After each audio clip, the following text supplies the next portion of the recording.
Hey, I'm Jenn Page. And I'm John Curtis. And we're two nerds in a garage.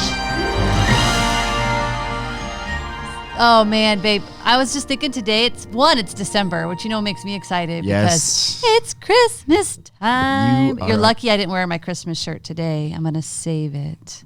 But I was wondering, but you don't really get excited about Christmas, but what are you most excited about for December? The Rise of Skywalker. It's like Christmas for you, isn't it? It is. It's sad, though. I'm really sad. I know. It culminated in the 80s for me. Like, this is decades of my life coming to a close. Yeah. Well, yeah, I know, Disney right? will... As we have Mandalorian and Obi-Wan show and everything else. And more movies. But I get what you're saying. But it's also sad because it's been like we've had Christmas. We've been given a present by Disney and Lucasfilm for years. And what will we get next year? Ugh. We'll get a lot. But the Rise of Skywalker, is this the end of the Skywalker legacy? I don't want to speculate because, I know. One, it's not, because now what will happen is they'll find ways to make more movies.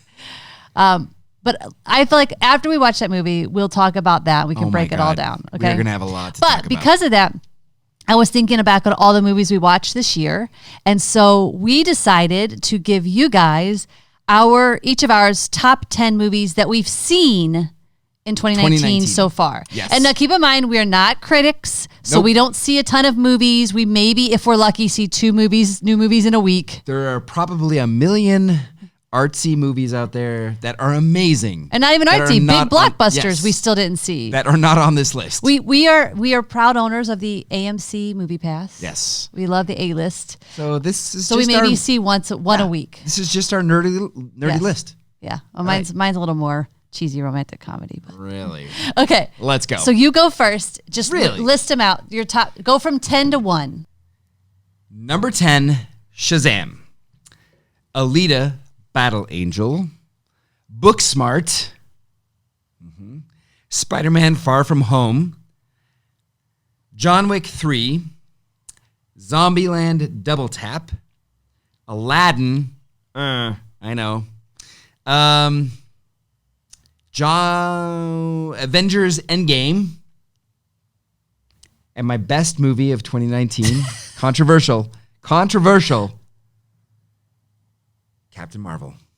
I thought for sure you were going to say The Rise of Skywalker. Well, I only put 9 out there.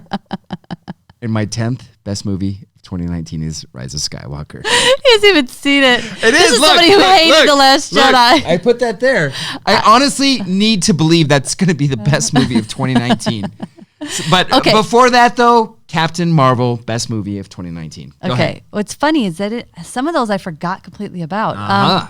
Okay, so my top 10, again, more romantic, mushy, but number 10, Last Christmas. Number 9, Judy, because Renee Zellweger was outstanding. Number 8, Spider-Man Far From Home. Thank you. Number 7, Avengers Endgame. 6, what? It's only your 7th? 6, Late Night with Emma Thompson and Mindy Kaling. That was better than Endgame, sure. 5, Yesterday with Himesh Patel. He was great, and Lily James can do no wrong. 4, Shazam. I also didn't expect that heartwarming, funny movie. 3, Fighting with My Family, which you haven't seen.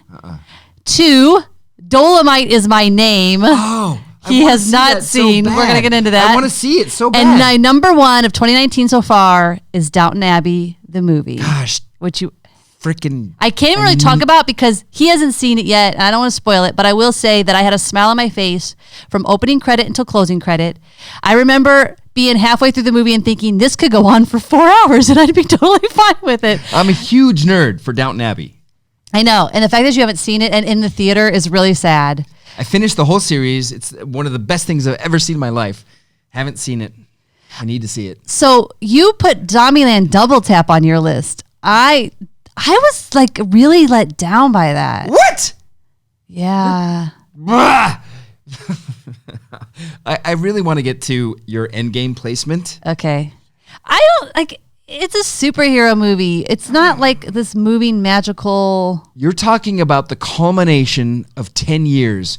But that doesn't make a good movie. Yeah, it does. It's on my... Look, it's on my list. Stop. Okay, thank you. It's on your list. But just take into account what they're trying to do. They're trying to weave 10 years of like infinity stones all over the place and just weave it into this perfect movie. But it wasn't perfect. Where everything comes to a beautiful close. And it did. Right? It did. It was very contrived at points. It felt a little long at points. Whereas Downton Abbey never felt long to me. I literally could have sat there all day watching that. There's no dispute that I want to see this and like believe what you're saying. But Endgame, we cannot leave this point. And they wrapped up everything perfectly. Okay, fine. But it doesn't make it a best movie. It does. That was good cinematic storytelling. Sure, but that doesn't make it a best movie. Like it's like that's just it did very well in what it achieved to do. What do you think about my Captain Marvel? I thought Captain Marvel was really, really fun. Surprisingly fun. I didn't even honestly. This thing is though, I didn't even remember watching it, so I don't know what that says. What? Until you mentioned it, I didn't even remember. Wait, Captain Marvel was not on your list? No. Oh man, how do you not appreciate that sequence?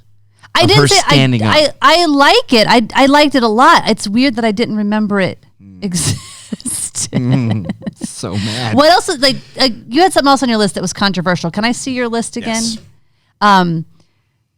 And you didn't. Oh, I like that we appreciated Shazam. Oh, I know, right? That was one of those unexpected. Yeah. Like I didn't expect to laugh so much and be heartwarming, and I was entertained the whole time. I don't think I was bored once. Let's give props to the guy from Chuck, who and also the guy from the what is it? The Marvelous Mrs. Maisel. Oh, he actually surprised me in that. I didn't even know that was him. But no, I was going to make a joke about the Christmas commercial where he sings. What? What's the commercial? I'll have to find it. The dude sings in a Christmas commercial? You've watched it with me. He shows it on Hulu all the time. He's like, I'm making this song up as I go. Maybe I He's got all the people coming in. You need to check your list off row by row. I'm making this song up as I go. I think that says about as an actor. He's actually surprisingly better than I think we give him credit for. When I interned in a casting office, the whole office just stopped when he came in because he was so stunningly handsome and charismatic. Aw. Yeah. You put Alita Battle Angel, and I actually had that on my list at one point. You took it off? But, well, it ended up falling off for some other movies, but I was actually surprised at how much I liked that movie too. Yeah. I thought it was pretty. The only reason I don't like that movie is maybe Edward Norton. Oh, really? Yeah, just like, I'm looking at you.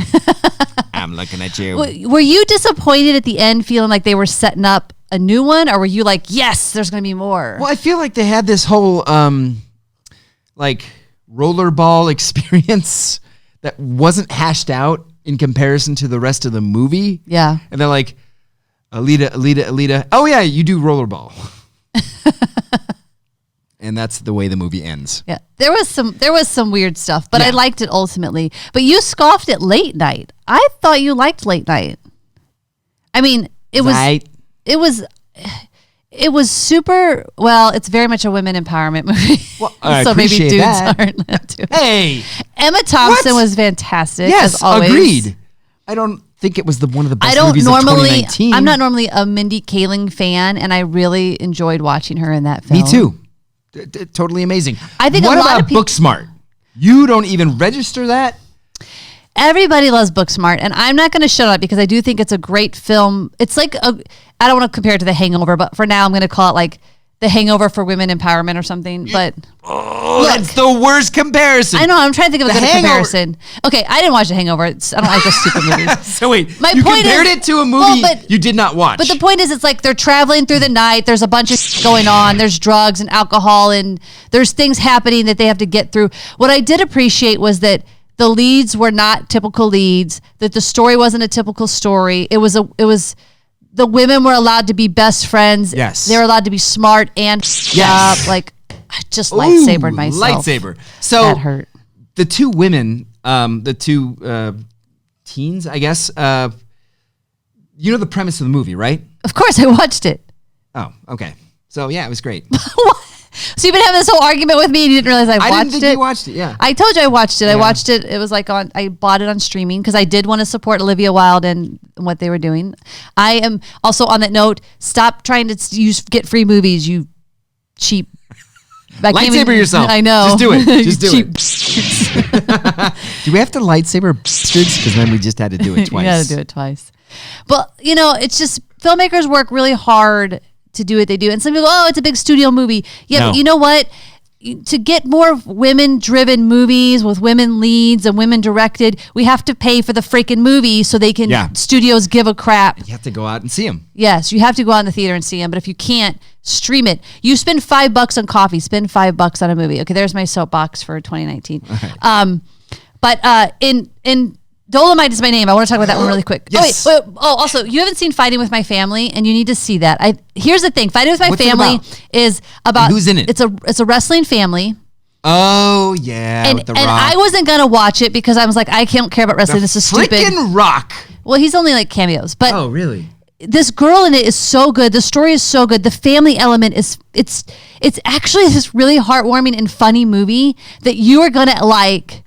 Oh my gosh, you know what we didn't put on there? What? Or maybe that was maybe it was Instant Family. Instant Family. It was so good. How did that miss our top 10 list? Because I think we watched it on video, so we didn't think about it as in the theater. Instant Family. That's what, like, talk about crying your face off. Like, even if you're a dude, man, you cry your face off. But Dolomite is my name. I really think this is something you need to watch before the year is over. It is surprisingly not only hilarious and Eddie Murphy at his best. The whole cast is stellar. It's inspiring. It's heartbreaking. If you're in the business, you're cringing the whole time because you've been in this situation. All right. I mean, I love Eddie Murphy, but it's not what you think. That's what I'm going to say. Okay. Eddie Murphy versus Eddie Murphy and Bowfinger. Okay. Wait, watch his face right now. Don't look at me. Look at him. I'm not a huge fan of Bowfinger. Oh my God. Why would you say that? I would say this takes Bowfinger to a new level though, because it is similar and like you're trying to make a movie and you have no money and all that, but it takes it to a level that we haven't really, I don't think we've seen Eddie Murphy at this level, at least not in a very long time. Okay. All right. Eddie Murphy Bowfinger is a high bar. I think you will enjoy this. Tell me wrong.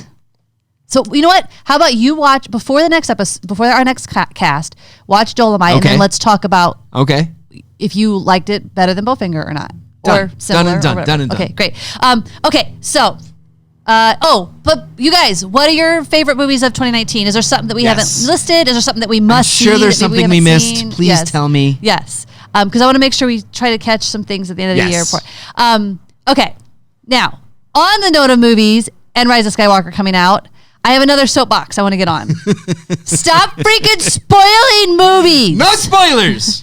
No spoilers. We don't get to see it until I think we maybe see it on Friday. Yeah. So Thursday is going to be a huge hurdle. Yes. Like there's going to be so much on social media Thursday night. Oh my God. Yeah. Blah, just blah, shut blah, your blah, faces. Blah. No, please, God, please. I implore you. I implore you.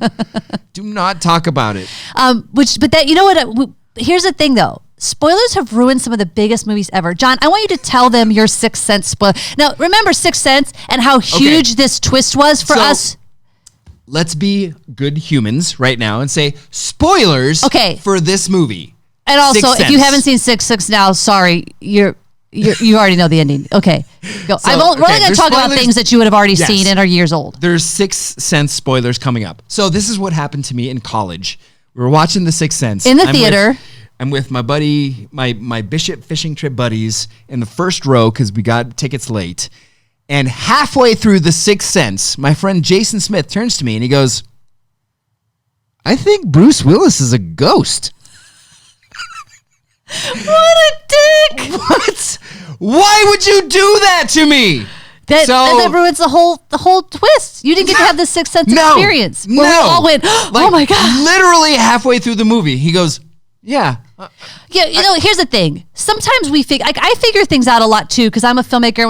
Without trying, I'll go, oh, I get where this is going, and I don't turn to John and go, I get where this is going.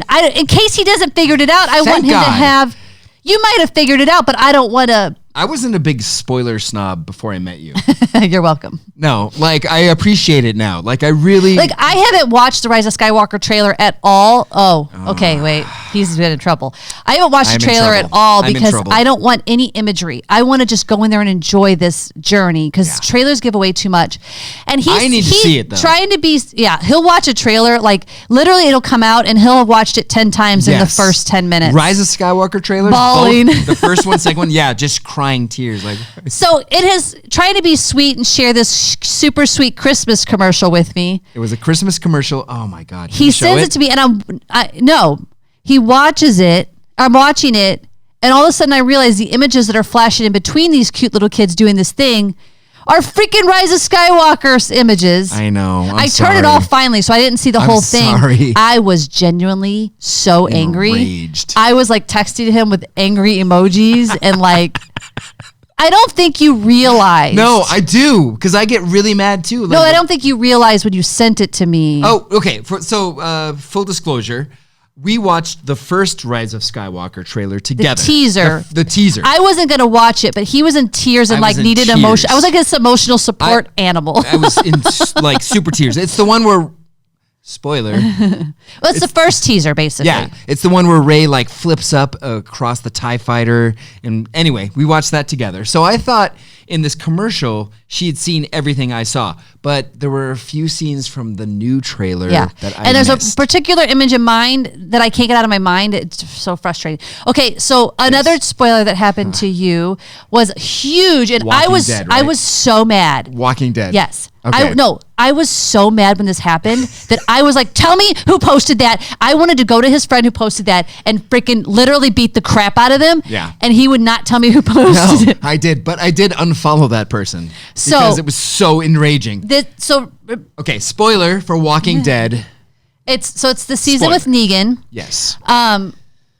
Basically one of the biggest moments ever was when Negan bashes Glenn's head. I was like, should we even say it? Glenn's face out. And his big death scene. It was traumatizing. Like it was one of the most traumatizing scenes I've ever seen on TV. It was shocking to me. Now I know some of you who read the graphic novel expected it to come. Those of us who don't, we were completely like an utter, even saying it now, my heart is pounding. Yes.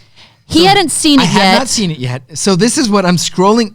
You're just scrolling through Facebook and someone posts this meme. Okay. And the meme says, things you loved from the 80s. And it was like a Rubik's Cube and an Atari. And Glenn gets his head bashed out from Negan. Oh. And everything we had done to that moment so he didn't find out. Oh, my God. Oh. I was like, no, what's going on here? That's a huge betrayal. Yeah. And just mean. I really want... Oh, the person who posted it, if you would have let me know who it was. Yeah. I would have definitely emailed them and cursed them out. I wish you would have. To this day, I still want to do it. That's a terrible... Why would you do that on Facebook? But here's what gets worse. Now... What? That's literally like saying, hey, just saw Empire Strikes Back. Spoiler. Oh, God. If you haven't seen that, you're... Vader is Luke's father. That's pretty much on par, right? It's... no spoilers. Someone told me... that they were in the theater for Avengers Endgame and someone yelled out, Iron Man dies! No! Now, Midnight told me, if you're watching this, anyway, Midnight told me that he laughed, but I was like, I would have, lightsabered, I would have beat there would have been a mob of that guy getting beat up. There were news stories of people getting into fights outside of theaters for people spoiling it in I'm lines. sorry. I don't condone violence, but if you come out and do this, I hope you get the crap beat out of you because we have our whole we wait years for these movies. Yes. And for you to do something so inconsiderate. Like imagine 10 years of culmination, which kind of lends credence to my Endgame ranking. Thank you. Imagine coming to 10 years of fruition and someone just ruins it for you like that. So here's a couple other things that I really wish that that the studios would get behind and stop spoiling. Is one, there was a news article on Facebook. I won't say what it was because if you haven't seen The Last Christmas, I don't want to spoil it. But a news article on Facebook put in the headline when I'm scrolling the freaking plot twist of Last Christmas. And so I didn't enjoy the movie as much, even though it made my list. I didn't enjoy it as much because I knew, wait, I want to get through. And then the other thing is, you're in your descriptions, Amazon Prime, don't put a major freaking spoiler. So John has been watching Downton Abbey after everybody else, and he couldn't figure out which episode he had watched last, so he had to go reading descriptions. And in the description it says, Matthew... Wait. Spoiler for Downton Abbey. We're waiting for people to fast forward? Yes. It says, Matthew reaches his tragic ending or whatever. People are coping with Matthew's death, is what it said. And this is a major character. If you watched Downton Abbey like I did in real time, when that happened, you were like, your whole world was shattered. You were like, what? Yeah. And it was just blown up for you. It was blown up for me. It was so many weeks of you watching too that I was just like, I remember there was one point he was doing something I was like threatening him with, because you were being mean. I was like, if you do that, I'm going to give you the biggest Downton Abbey spoiler. And that was the one I was going to give you. And I fell into line, by the way. I immediately was like, whatever you want, I'm here for you. What was the movie you were just talking about with Emilia Clarke? Last Christmas. But don't spoil it because some people haven't seen it yet. True. But I want to put it in my top 10. I'll push out Rise of Skywalker because I haven't seen it yet. And obviously it can't be in my best 10, even though I want it to be. Okay, so it's I'm number 10 putting in now. Last Christmas because it's special. Yeah. Yeah. She's okay. Good. Okay. So this past week, since we're still on us on this show, we can never not talk about Star Wars. As he wears his Gryffindor scarf and his Star Wars shirt. Rebellion. So this past week, hashtag I love Star Wars because was trending. I love Star Wars because. So I wanted to bring this to you and say, do you have reasons that you what would you didn't tweet about it, but I'd love to hear what would be some tweets that you did. There was some really good ones. There was one person who put a meme. It was a little boy with a lightsaber looking in a mirror of Luke with a lightsaber, which that image alone broke my heart. And it was why did you not send that to me? Okay, but listen, I retweeted Can you please pop it up here? I retweeted it on our account. Okay. So you all can find it on our Twitter at 2 Nerds in a Garage. Number 2. For Twitter only. And going to the bathroom. Okay, sorry, went there. Wow. Okay. Anyway, I digress. So this was the image, and his tweet was, I love Star Wars because it gave me a hero when I needed one. I'm surprised you didn't get lost in the rabbit hole of these tweets. I should have. They're still there. I was just thinking about my stuff. Of course. Selfish. Lightsaber. There's a lot of lightsabering in this episode. I love Star Wars because as a kid, I would be in a pool and jump on the diving board and turn myself around like I was Luke Skywalker, jumping off the plank in Return of above the Sarlacc pit. That's just one of the things I would do all the time for years and years. I think now, as an adult, if I was at a hotel and I was at the pool, I would turn around on the diving board and grab it as if I was Luke Skywalker. God bless you, Mark Hamill. Well, I feel like Luke, I didn't think about this topic before we sat here, so the first thing that came to my mind when we talk about it is it kind of was one of the first times women had a hero of sorts. Because I remember really looking up to Princess Leia, even though she had princess in her title, and now that's kind of, I think, frowned upon. I'm glad she became a general. It shouldn't be. But, because I think it represents a culture of princesses being saved by princes. Right. So it's kind of... But in her realm, she was the princess of Alderaan, and she was important of course. And had weight and attitude and held her own on screen. Yes. And that wasn't something you often saw, especially from princesses, which were normally like Snow White and Sleeping Beauty. Would someone get this walking carpet out of my way? She was pretty stellar. What are some other things about Star Wars that affected you? I mean, your whole life has been shaped by Star Wars. It has. It really has. I mean, aside from falling asleep to the movies all the time, lightsabers. Let's just get behind them. Make them real. Let's make them real. I think it's a dangerous. Let unarmed people, untrained people have lightsabers. Yes.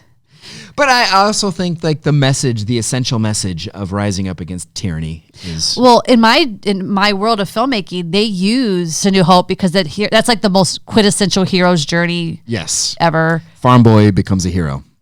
So I think that it's affected filmmakers and films since. And if you really think about the origins of that film and how terrible it could have been. Well, you've seen like cuts, right? You've seen the edits before the without actual music and like no. You've seen there was an edit before the final edit of just Lucas putting in all this superfluous stuff and just it was draggy and terrible and like scenes like cheesy, bad. So whoever came in and did the help with Lucas in the final edit, that man or woman is a saint. Yeah. Well, and especially since Lucas is known for not taking any advice from anybody, it's good to hear. He was also a young buck then and didn't have all the power. But, okay, so it is that time of the show where we have an audience question, baby. Hit the button. Let's do it. Okay, so I had this debate, and I need two high-quality nerds to help solve this question. Would a Monty Python be as funny if it was made by Americans? I think the easy answer is God, no. Like anything, I would say that like I am a huge Absolutely Fabulous watcher. Like Absolutely Fabulous is, I was so happy when it came on Hulu. I watched it. I binged it again for like the 5th time. Every night before bed, I would watch episodes. And think about that, making it by Americans. Anything British made by Americans, no. Except maybe The Office, because I know everybody loves The Office. The Office is a very finely crafted show on the American side. I mean, the British side, great.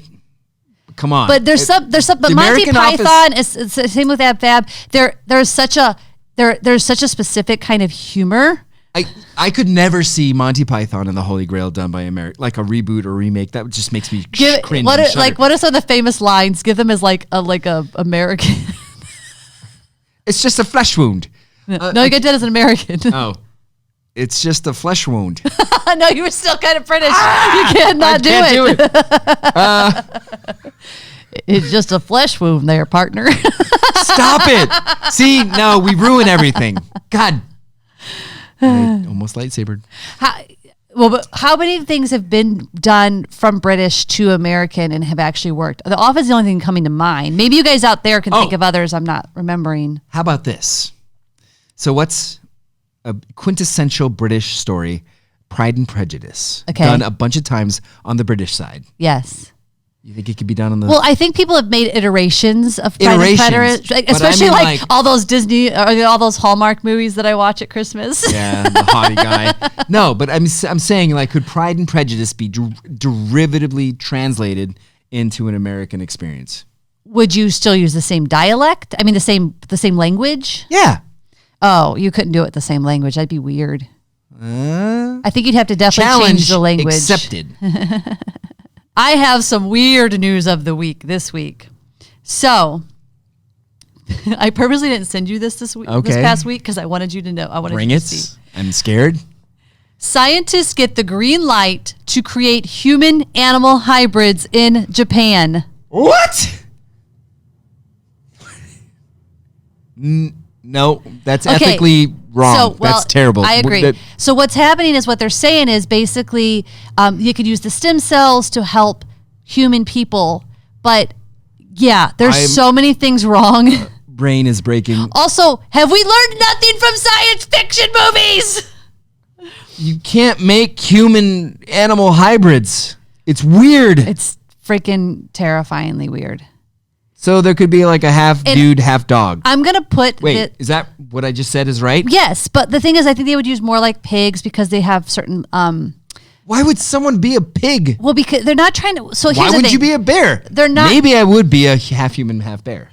They're not trying to... They're not trying, I'll put in air quotes, to make a pig person hybrid so that a pig person can walk around. They're saying they're going to make these pig people sort of embryo fetuses and then harvest the organs to help humans. We all know where this is going, though. It's terrifying. I'm going to put the link in the show notes because you guys have to see the image that they actually even put up. You don't need to see it. You don't need to see it. It's terrifying. Straight from science fiction movies. Yeah. I thought you would appreciate that. So where does bacon fall in that? Babe, you know first of all, we're not a bacon family. Still, though, half human, half pig. You saw that picture. It says scientists in Japan have been allowed to research the hybrid embryos for some time, but were restricted from going past a 14-day growth period. This has been going on already. Yeah. However, in March, that policy changed when Japan's Education and Science Ministry announced that such creations could now be brought to full term. Terrifying. And also just freaking wrong. What if there's a person out there that needs a half human, half pig brain? Okay, here. I will say this. Scientists, if you can figure out what animal to cross with humans to create baby Yodas. Oh, God. I'm fully in support of this. Stop this right now. Yoda is a specific species, okay? That species cannot be tampered with. He looks kind of human, so you don't know who. Maybe he's the evolution of a hybrid. Nope. Also, we haven't even talked about the clones. Like, there's specific clone where, like, okay, this is some spoiler territory. In episode 1, there was like a guy that wearing Clone War. Oh, we're talking about the Mandalorian. Yes. Okay. There was a guy wearing Clone War gear. Uh-huh. And he was the guy that came in and was like, we need him alive. So Baby Yoda's 50 years old. The Mandalorian takes place 5 years after Return of the Jedi, which would place the creation of Baby Yoda exactly at the time of Attack of the Clones. So did they use his DNA of some kind? I don't know. Food for thought. Ugh, I can't get this image out of my head. It's disgusting. Got to move on, which is actually saying goodbye to you guys. Yeah. Thank you once again for listening and for everything you've done. Yes. Please subscribe to the show. Check out our merch shop. But before you do that, I want you to comment, and anything that he's wrong about, I want you to put in capital letters with exclamation points. So it's going to be a lot of writing. I know it's going to be a lot of writing. Thank you, guys. We will see you next week. In the meantime, share with one person that you think would like the show. Subscribe on Apple Podcasts and stay warm. We out. Do you want to hit the button? Oh, yeah. You've been listening to Two Nerds in a Garage podcast. If you're having fun nerding out with us, please subscribe on Apple Podcasts. Rate and review, as it really helps others find the show, which helps us keep delivering fun content. We're also on all of your other favorite podcast apps, as well as on YouTube, Facebook, Instagram, and Twitter. This show is supported by our listeners just like you. Please visit twonerdinagarage.com to find all the ways you can help keep supporting us, including our merch shop and direct donations through PayPal. Thank you again for being on this hero's journey with us.